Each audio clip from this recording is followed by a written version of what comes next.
Isa sa sinishipping ng mga fans ay ang love story ni Aiko Melendez at ni Juan Migmondo.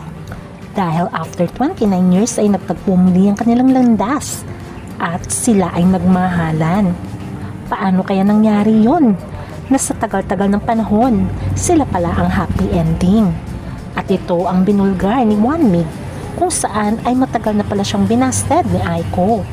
Pero sa pagmamahal niya kay Aiko ay talaga naman pinursige niya ito nung maging single siya ulit. At grabe pala magmahal itong si Juan Mig. Ano nga ba ang kanyang ginawa na parang martyr na siya? Ating alamin ang kanilang love story na Road to Forever na.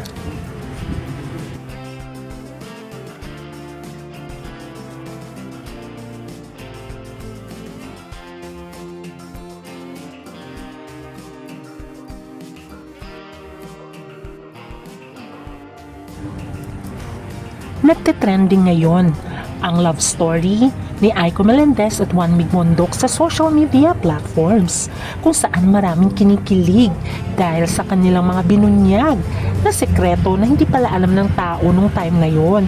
Matagal na palang may gusto si Juan Mig kay Aiko, niligawan niya rin ito sa matagal na panahon.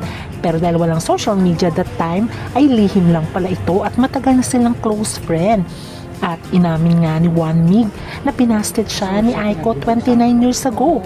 Nandun siya sa isang lugar kung saan sana magtatagpo sila, pero 3 hours siyang naghintay. Walang Aiko Melendez ang dumating. Love, di ba?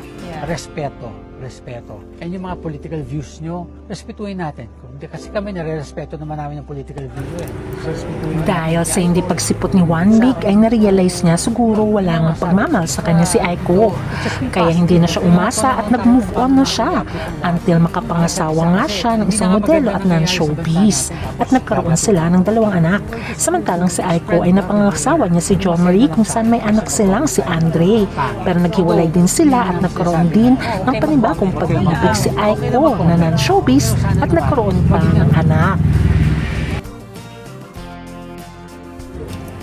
Samantalang si Juan Mig ay naglaylo sa kanyang showbiz career at nag-focus sa pamilya at naging entrepreneur kung saan marami siyang negosyo at pumunta rin siya ng US.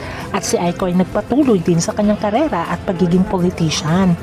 Siya ay nagkaroon din ng panibagong pag-ibig na isang politician pero recently sila ay naghiwalay until nagtagpo muli ang landas nila ni Juan Migmondo na hiwalay na rin sa asawa at naging single father.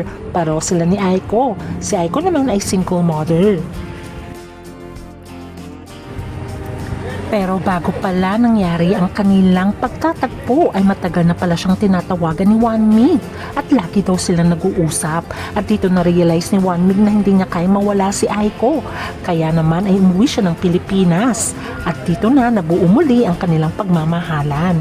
Ayon kay Aiko ay masaya siya dahil nandyan lang si Juan Mig sa kanyang tabi at ayon naman kay Juan Mig never niyang kinalimutan ang isang Aiko Melendez at sabi niya dahil sila na nga ngayon at sinagot na siya ni Aiko ay hindi niya na ito pakakawalan at road to forever na kaya itong ating aabangan. Hanggang sa muli, bye!